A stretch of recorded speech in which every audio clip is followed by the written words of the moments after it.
Coast. It was described as the world's first rogue geoengineering project, an example of how the Earth's fragile systems can be tampered with.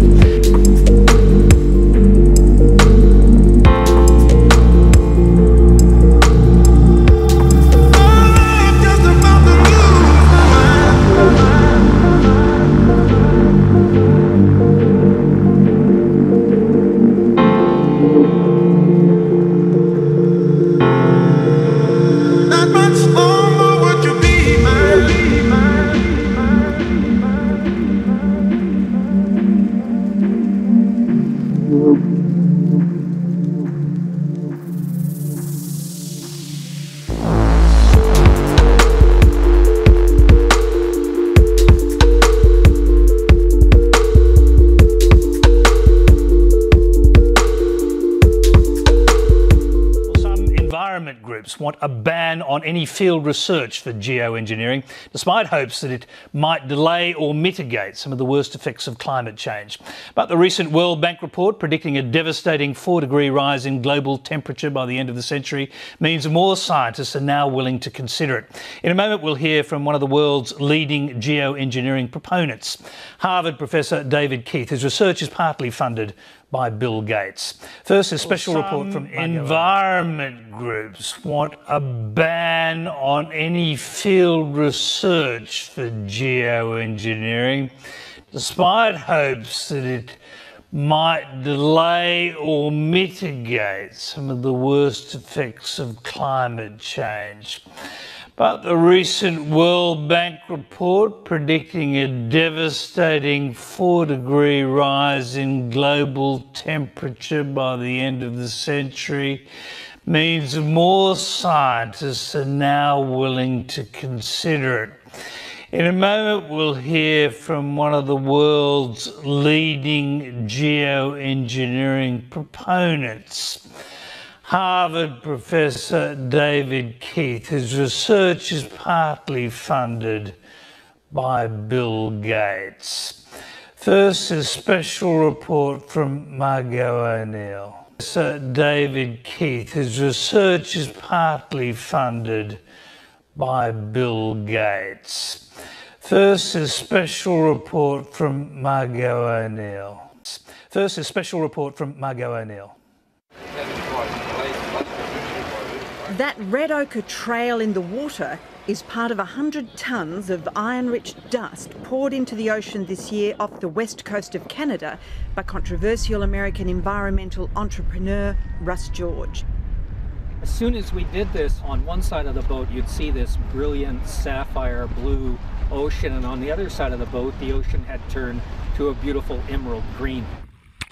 He says it brought the ocean back to life by generating what might be the world's biggest man-made phytoplankton bloom. Such blooms can increase fish stocks and the ocean's capacity to absorb CO2 from the atmosphere, a counter to climate change. We had vast schools of dolphins that would swim right up to the back of the boat, and it was a sight to behold. It was a sight that alarmed critics around the world who warn iron fertilisation is unproven science that can change the chemical composition of the ocean. People did not know this experiment was going to go on ahead of time, and the public was in shock, and the political leadership was in shock, and other scientists were in shock when this suddenly came out publicly. Russ George says the experiment was done at the request of the indigenous Haida Gwaii Islanders who were trying to revive salmon stocks.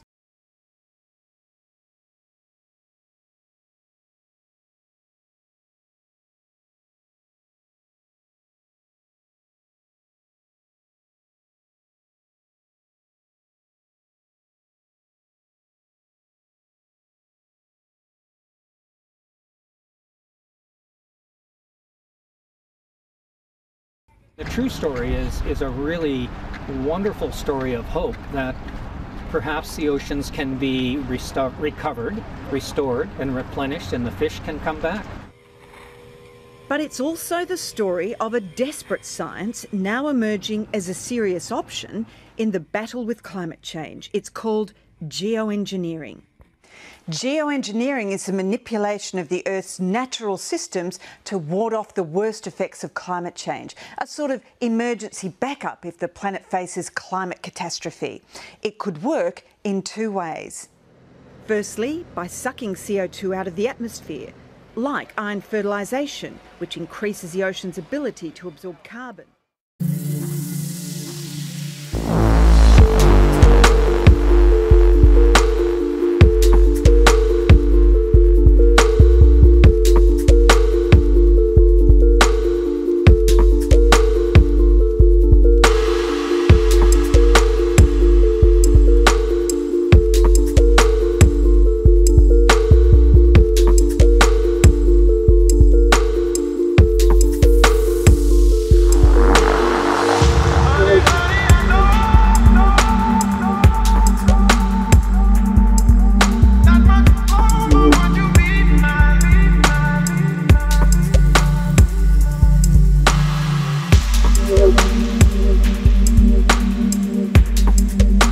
Secondly, by reflecting sunlight to cool the planet, such as with space-based mirrors, or by whitening clouds, or by spraying sulfate aerosols into the stratosphere to form a solar shield. There's no doubting the scarily epic nature of such interventions. To seize control of the climatic system of the Earth as a whole. This is a massive proposal that humanity is starting to talk about. Environmentalist and author Clive Hamilton has long been a geoengineering sceptic, but he says it's an option governments must now consider.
Aerosols into the stratosphere to form a solar shield.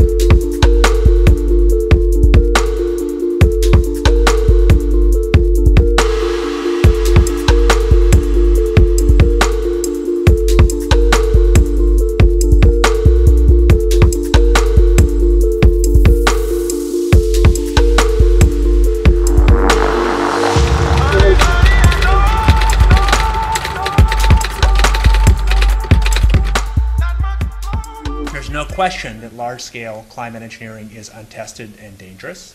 There's no question that large-scale climate engineering is untested and dangerous. David Keith, his research is partly funded by Bill Gates. We've mostly thought about sulfur, and there's a lot of good reasons to think about sulfur, because sulfur's what nature does, and there are very good reasons to think we would like to start very slowly if we ever wanted to do this, and do something that was an analog to nature, because we have some idea what the downsides of what nature does are. Nevertheless, there might be some good reasons to think about alumina. Nevertheless, there might be some good reasons to think about alumina. Turns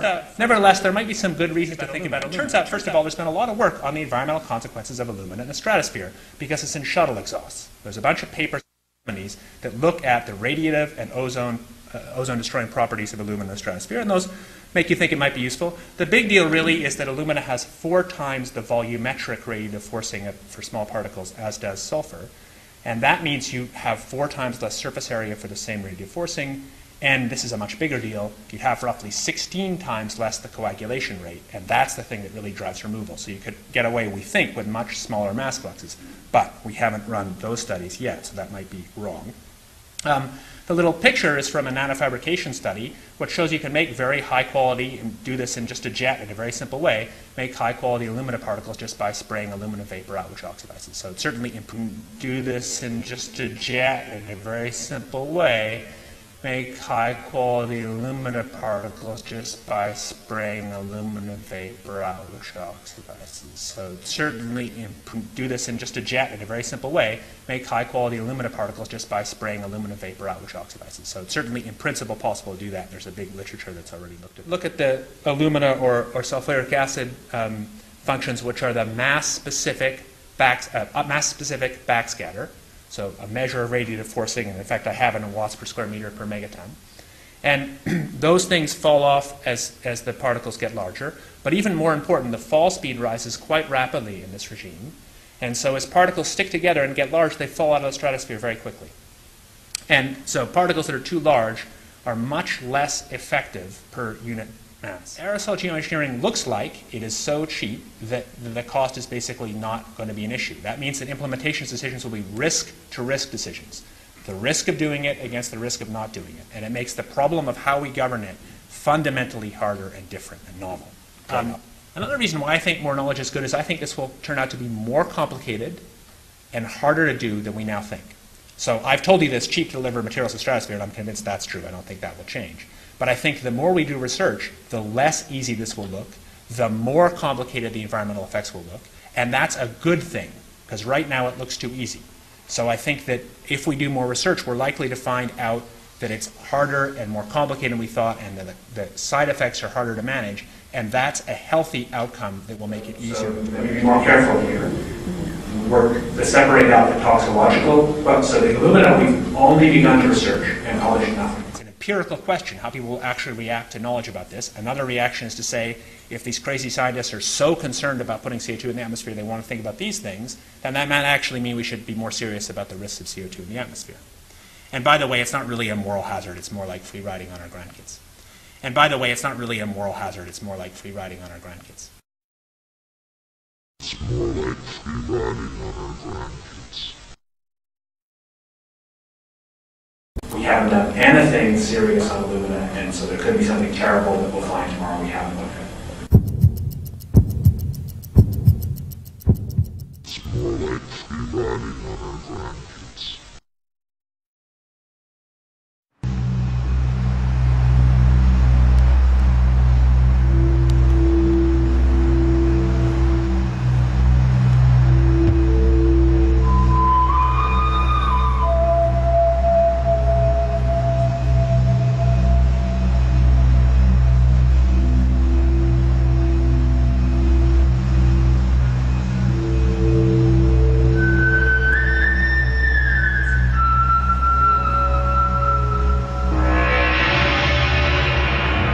Definite start point.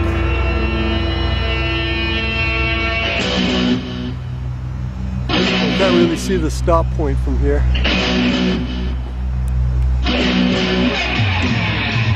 Oh my God, look at this one.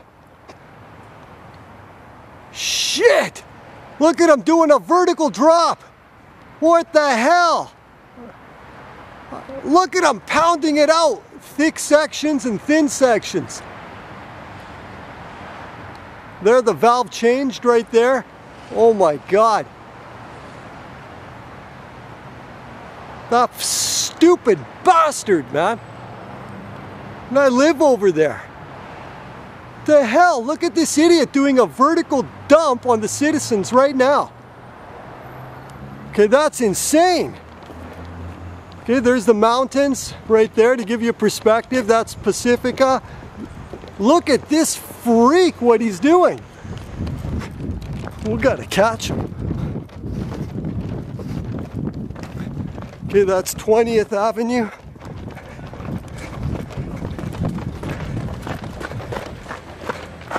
There, he just stopped, so he did a vertical dump right there in the sky.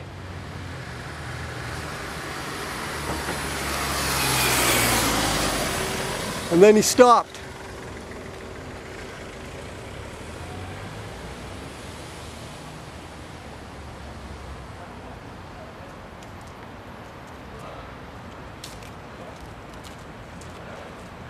The punk.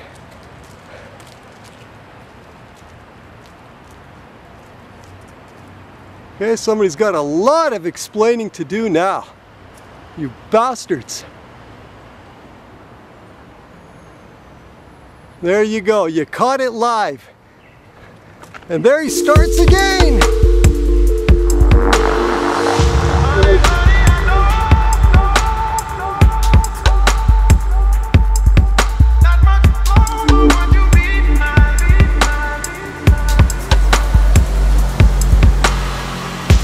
Okay, that nice gap right there? Tell me they're not spraying shit? How to kick your ass, you punks. What the hell is this guy doing? Acrobatics in the sky, dumping different kinds of shit on the people. We're just at 20th and Tupper. And there he goes, proof positive you're being sprayed like a cockroach. There you have it. His first dump right there, he paused, and then he turned the valve on again.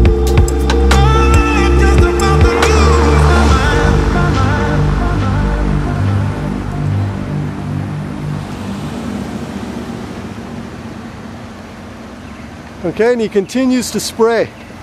So that's a dotted line chemtrail. This poor girl has no clue. No clue. And now he's starting the third piece. Okay, there's the second piece. And there's the third piece, the bastard. We caught him red-handed today.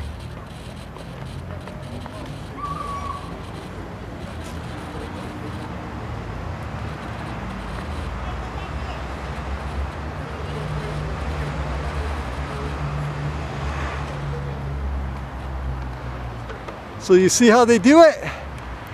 1, 2, 3. There's one segment, there's the middle segment, and there's the third segment right there. You're definitely being sprayed like a cockroach by your government. What the hell, man? That's like a vertical drop. I'm right here at 20th, I'm looking north. 20th and Tupper, and that's Canby right there. Okay, Choices is just one block down. And what's this idiot? He just did 3 vertical dumps. One there, looking north. There's the second one. And we can't quite see the third one anymore.